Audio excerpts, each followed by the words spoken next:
का वास जो है वो अधिक होता है। जिसको कहते ना हमारे भूत प्रेत की बाधा लग गई, हमारे कोई ने ये करा दिया, कोई ने वो करा दिया, वो अपने घर के आंगन में तुलसी का बगीचा लगा ले।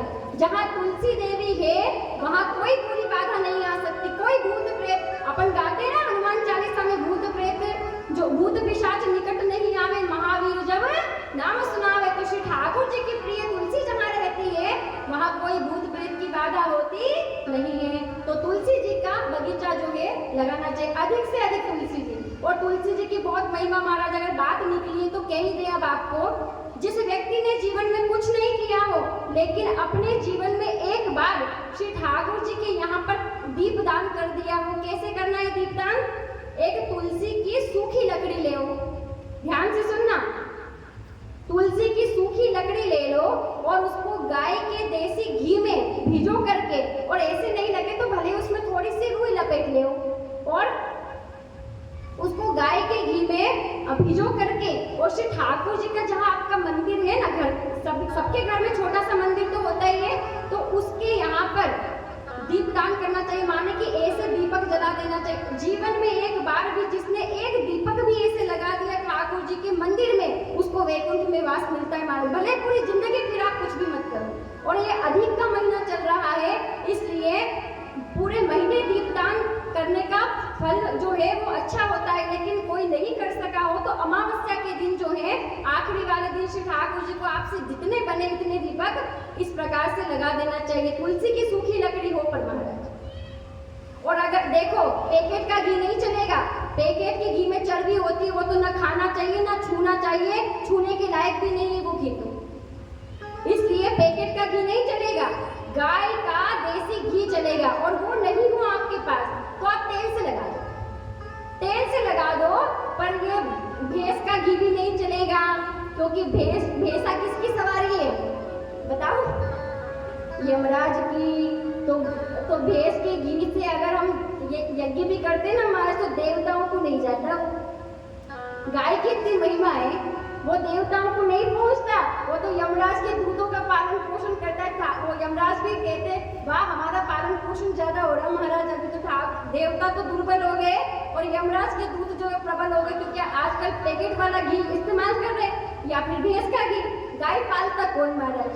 तो गाय पालो तो घी मिले, और घी मिले तो सत्कर्म हो, और सत्कर्म ही नहीं हो तो फिर कोई बात ही नहीं। तो ऐसी महिमा गौ माता की। अब यहाँ ये इन्होंने क्या देखा कि नरसिंह जी तो कीर्तन कर रहे महाराज, द्वारिकारो नाथ मारो राजा रण छोड़ छे, एने मने माया लगाड़ी रे। ओ द्वारिकारो नाथ मारो राजा रण छोड़ छे, एने मने माया लगाड़ी छे।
बोलिए रणछोड़राय प्रभु की अब महाराज ये ब्राह्मण देवता ने तो देखा नरसिंह जी के यहाँ तो बड़ा सुंदर और नरसिंह जी करता है, लेकिन नृत्य कर रहे हैं, श्री ठाकुर जी का स्मरण कर रहे हैं। अब नृत्य करते करते सब साधु जो है वो नरसिंह मेहता के साथ में नृत्य कर रहे हैं, और नृत्य करते करते नरसिंह मेहता की दृष्टि द्वार पर पड़ी। अब द्वार पर पड़ी तो देखा कि कोई आया, तो जैसे कि नरसिंह मेहता की दृष्टि पड़ती है, उन्होंने विचार किया कि ये कौन व्यक्ति आया होगा। तो जैसे कि वो और द्वार के अंदर जाने लगे ना वो ब्राह्मण देवता, तो बेचारे ब्राह्मण देवता की धोती उलझ गई पाँव में, पाँव के अंगूठे में वो कोकलिया ब्राह्मण जो आया है उसकी धोती उलझ गई, और वहीं पे ब्राह्मण देवता जो है वो साष्टांग दंडवत करते हुए आराम से गिर गए। अब महाराज नरसिंह जी ने विचार किया कि भगत तो पक्का आया है, भगत तो पक्का आया, ऐसा भगत तो कोई नहीं देखा। महाराज आए तो पहले जय श्री कृष्णा करे, जय श्री राम करे, ये तो आते ही बराबर लंबी दंडोत करे। अब क्या मालूम कि घटना क्या घटी, तो हमारे धोती में अगर पाँव नहीं उलझता तो गिरता क्या ब्राह्मण नहीं गिरता, और वो बेचारे की धोती में उलझ गया। किसी को धोती में नहीं चलना आता, बेचारे 90-95 वर्ष का ब्राह्मण बूढ़ा सा, तो फिसल गया, तो डायरेक्ट ऐसे ही चरणों में हाथ रख दिए। अब महाराज के भगत तो बड़ा पक्का आया, तो कहा कि जब उसको ऐसे गिरता हुआ देखा तो सब साधु संत जो है ना उनको आवाज आई, महाराज ये कैसी आवाज आई, तो सब हंसने लगे। तो अब नरसिंह मेहता पूछ रहे हैं कि आप क्यों आए हैं, तो वो कह रहा है ब्राह्मण, बुरलो भी रामन बोलियो कुमकुम पत्री क्यों, रसोई कराला माने आटो सीधो। क्या कह रहे हो ब्राह्मण देवता, लो तुम्हारे वहां से समधियों के यहाँ से पत्रिका आई है, तुम अपने हाथ में पत्रिका पकड़ो, और मुझे बहुत जोर की भूख लग रही बात, और मैं स्वपाकी ब्राह्मण हूँ, किसी के हाथ का लेता नहीं हूँ। आप मुझे आटा दाल दे दो तो मैं भोजन बना करके और पालू, बड़ी जोरों की भूख लग रही मारे। नरसिंह मेहता और सब साधु संत जोर से हंसे मारे, इतने जोर से हंसे। तो वो ब्राह्मण बोला, क्या मैंने चुटकुला सुनाया जो हंस रहे तुम, क्या मैंने कोई चुटकुला सुनाया तुम्हें जो तुम हंस रहे? अरे महाराज आटा दाल मांगा, इसमें हंसने की क्या बात है, मैं भूखा हूँ, मुझे भोजन चाहिए तो आटा दाल दे दो। तो नरसिंह मेहता जो है वो कहने लगे कि हम इसलिए हंस रहे हैं कि हमारी रसोई में जो है ना ये आटे दाल के कोई काम नहीं। क्या कह रहे नरसिंह मेहता, हमारी तो आकाश वृत्ति महाराज, यजमान दे दे तो पेट भर जावे, और ना दे दे तो खाली रह जावे। और हमारी आकाश वृत्ति मिले सोनिहाल, ना मिले तो ठाकुर जी की इच्छा। अब हमारे पास आटा दाल तो नहीं तुम्हें देने के लिए, और कुछ दे सकते जो हमारे पास है वही हम दे सकते। दुनिया में भी ऐसे होता है ना, जो चीज अपने पास नहीं हो सामने वाले को अपन कैसे दे दें, अपने पास होगी तो हम देंगे, और अपने पास नहीं हो तो कैसे दे दें। तो नरसिंह जी कह रहे हैं, देवाने ले बाने जोशी राम जी को नाम जी, देवा में जोशी राम जी को नाम,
आगे एक बार आरंभ करते हैं।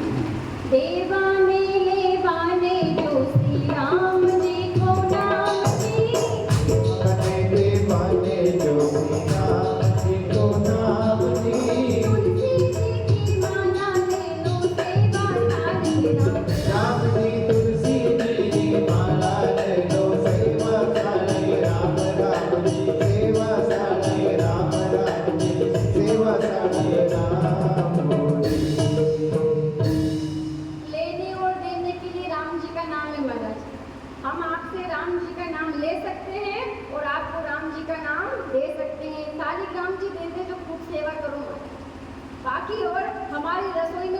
व्यक्ति जो है ना वो भी राम राम ही करता है, वो भी चूल्हा नहीं जलाता, अन्न हो तो चूल्हा जले, अब है ही नहीं, तो वो रसोई में बैठा जो रसोईया है वो भी राम राम ही बोलता है। तो देने और लेने के लिए राम जी के अलावा हमारे पास भी कुछ भी नहीं है। अब महाराज बेचारा बूढ़ा ब्राह्मण ऐसा थका हारा आया, चक्कर खा के गिर गया महाराज, भूख के मारे, उसको तो भूख की तलब लग रही और ज्यादा भूख लगी तो बेचारा चक्कर खा कर गिर गया।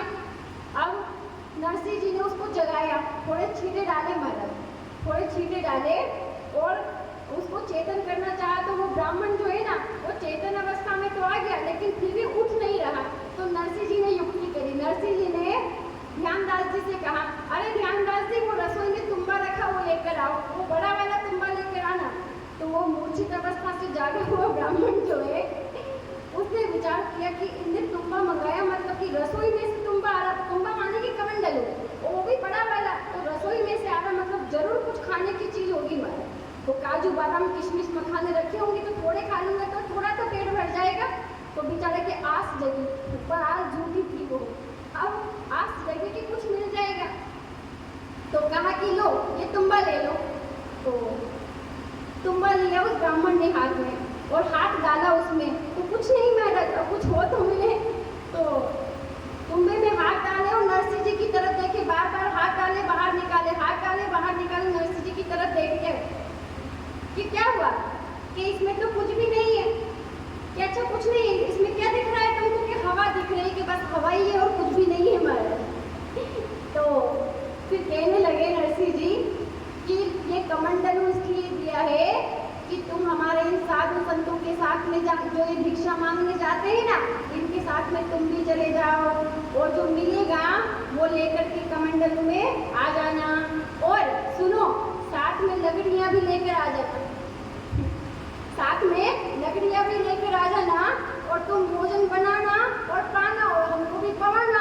अब महाराज ब्राह्मण मैं यह भोजन बनाने आया, मैं तो पत्रिका देने आया, मनोहर तुम करो कि मैं तुम्हारे करूं, और मुझसे कह रहे हैं कि तुम लकड़ियां भी लेके आओ, मांग के भी लेके आओ, फिर बनाओ भी सही और तुम भी खाओ हमें भी खवाओ, ये कहाँ का रिवाज आया भाई।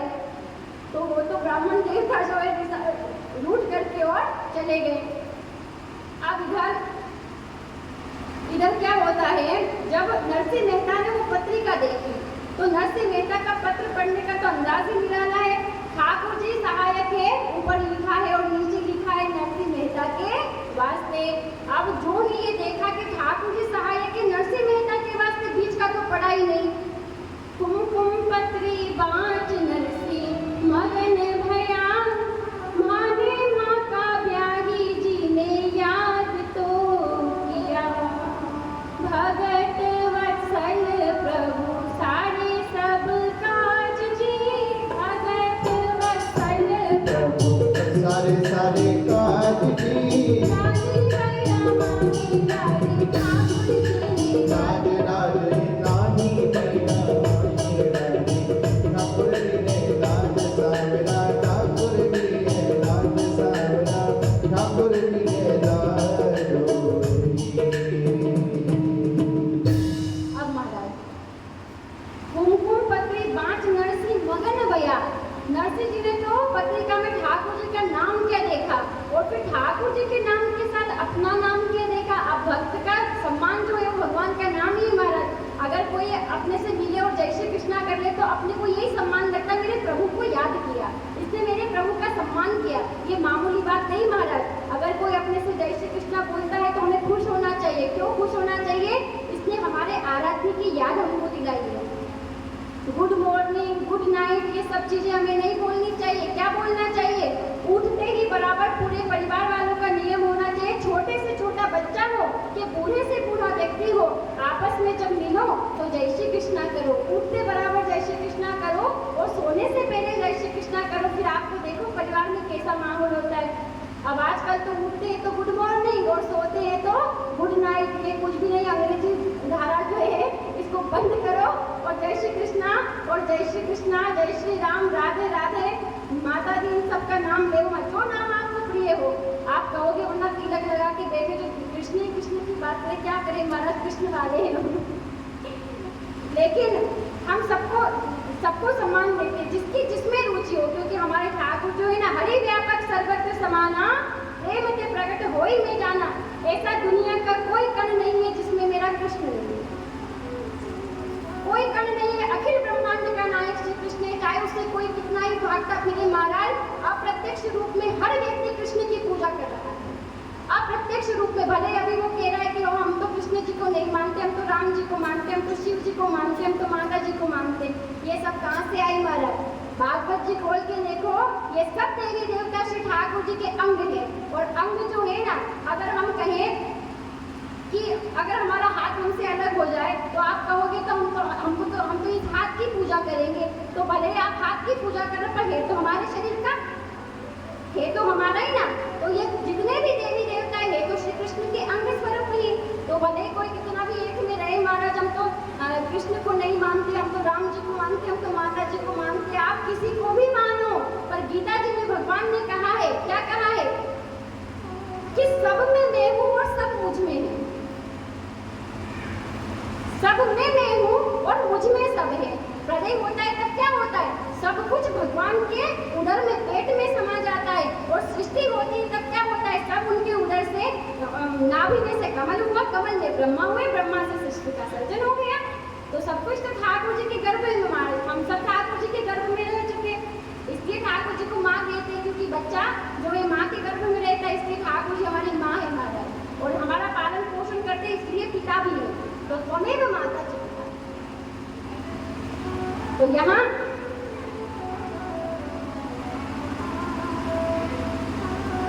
नरसिंह मेहता जो है वो मग्न हो गए और विचार करा, अरे कम से कम हमारे समझी जी ने हमको याद तो किया। अब वो भाई बंधु जो होते ना महाराज, वो आ गए इतनी देर में और कह रहे, अरे अरे नरसिंह, ये कुमकुम पत्री मत ले, तू अगर ये पत्रिका लेगा ना तो तुझे मायरा भरना पड़ेगा। अरे तेरे घर में ज्वार के दाने भी नहीं है, खुद के खाने के ठिकाने नहीं है, और तू चला माहिरा भरने। अगर पत्रिका रख ली तो माहिरा भरना पड़ेगा, और अगर माहिरा का सामान तो तेरे पास है नहीं, भरेगा कैसे? तो मत ले ये पत्रिका। लेकिन नरसिंह मेहता जो है वो तो पत्रिका को ले लेते हैं, और क्या करते हैं उस पत्रिका को लेने के बाद? पंथ द्वारिका पीपली हरी पत्रिका जाए, नरसिंह पाछा फिरिया जदुपति नहीं उठाए। नरसिंह मेहता जो है उनने उस पत्रिका को लेकर क्या किया? पढ़ लिया ऊपर तो ठाकुर जी साहब के, नीचे पढ़ लिया कि नरसिंह मेहता के वास्ते, बीच का तो पढ़ा नहीं।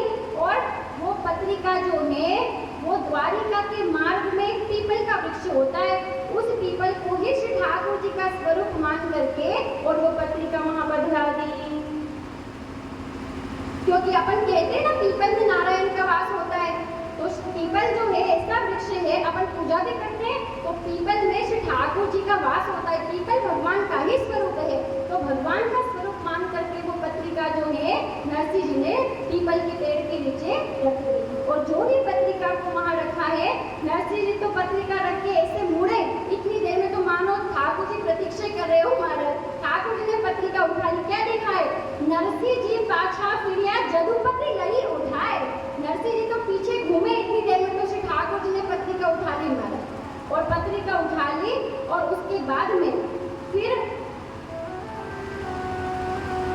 इधर नरसिंह मेहता जो है वो ठाकुर जी से विनती करने लगे। क्या विनती करने लगे? कि हे प्रभु, ये हमारे संबंधियों के यहाँ से जो पत्रिका आई है ना, इसकी लाज तो आप ही रख सकते हो। मैं तो कुछ नहीं जानता, लेकिन हमारे सगे संबंधी ने हमको याद किया है, तो आप इस मायने की लाज रखना। तो कह रहे नरसिंह मेहता, मेरी नाव सिर्फ एक तेरे सहारे। क्या कह रहे नरसिंह मेहता कि मेरे पास तो कुछ भी नहीं है, लेकिन हे प्रभु मेरे जीवन की नैया जो है वो तो आपके भरोसे है। पहले तो कहा सगारा कागज आया छे जी सांवरे सा, सगारा कागज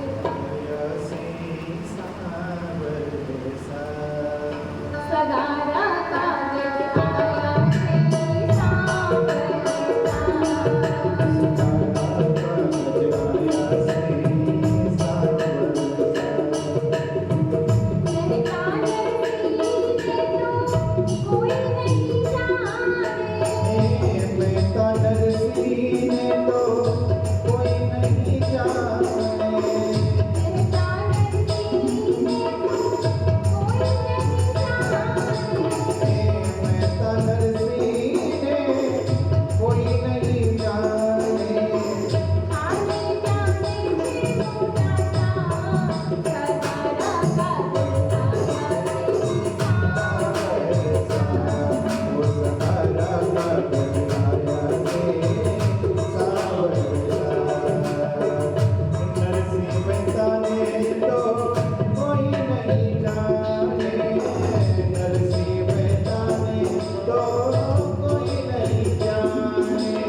सगारा कागज आया छे जी सावन सा। और मेहता नरसिंह ने तो कोई नहीं जाने, अरे मैं तो एक आपका कुछ सा भक्त हूँ प्रभु, मुझे कौन जानता है, लेकिन थाने जाने छे मोटा शाह। अरे तुम तो मारा सेठा में सावलियो सेठ, बाकी सब डुप्लीकेट। इस दुनिया का सबसे बड़ा सेठ अगर कोई है तो श्री ठाकुर जी में, तो आपसे बड़ा धनी मानी व्यक्ति जो है इस पूरे संसार में कोई भी नहीं है, केवल केवल आप हो। मेहता नरसिंह तो करुणा सुन कर वाणी आकाश सुनाए। अब नरसिंह मेहता की जब ये करुण पुकार जो है ना श्री ठाकुर जी ने सुनी तो क्या हुआ, आकाशवाणी हो गई हमारे। जब नरसिंह मेहता ने ठाकुर जी को याद किया तो आकाशवाणी हो गई। और आकाशवाणी जो है वो किस, आकाशवाणी ने क्या कहा, नागरिया काई सोच करे रे, नागरिया काई सोच करे रे, हरि भगतन न सहाय, सगारा कागज आया छे जी सावन सा। अरे आकाशवाणी ने क्या कहा महाराज, अरे नागरिया, अरे नागर ब्राह्मण नरसिंह तू काय के लिए चिंता करता है, हरि भक्तन के सहाय, तू तो हरि का भक्त है, तू तो ठाकुर जी का भक्त है। और श्री ठाकुर जी जो है ना, ये इस पत्र की लाज जरूर रखे, तू चिंता मत कर, तू तो केवल और केवल श्री ठाकुर जी का स्मरण कर। तो उस वाणी को सुनकर के नरसिंह मेहता जो है वो प्रसन्न हो जाते हैं। और जब प्रसन्न होते हैं तब सबसे भाई बंधु से कहते हैं, महाराज अब ये तो पता चल गया कि हमें ठाकुर जी सहायता करेंगे, लेकिन हमारे घर में कोई भी जब पर्व आता है तो हम सभी सगे संबंधी परिवार वाले बैठ करके फिर विचार विमर्श करते कि नहीं करते कि अब क्या करें। तो नरसिंह मेहता जो वो भी अपने परिवार वालों को बुलाते हैं, परिवार वालों को बुलाते और कहते हैं कि ये मायने का जो कागज आया है, अब अपने को किस प्रकार से ये मायना भरना है। क्योंकि देखो कोई भी काम करना हो तो हमें किसी न किसी से सलाह तो लेनी पड़ेगी। अपने परिवार में कोई भी कार्यक्रम हम करते, शादी ब्याह है, किसी का कोई कार्यक्रम है, तो सब परिवार वाले वरिष्ठ पास में बैठते हैं और फिर मनसूबा करते हैं कि नहीं कि अब क्या करना चाहिए। तो नरसिंह मेहता जो है उन्होंने भी सभी परिवार वालों को बुलाया और कह रहे हैं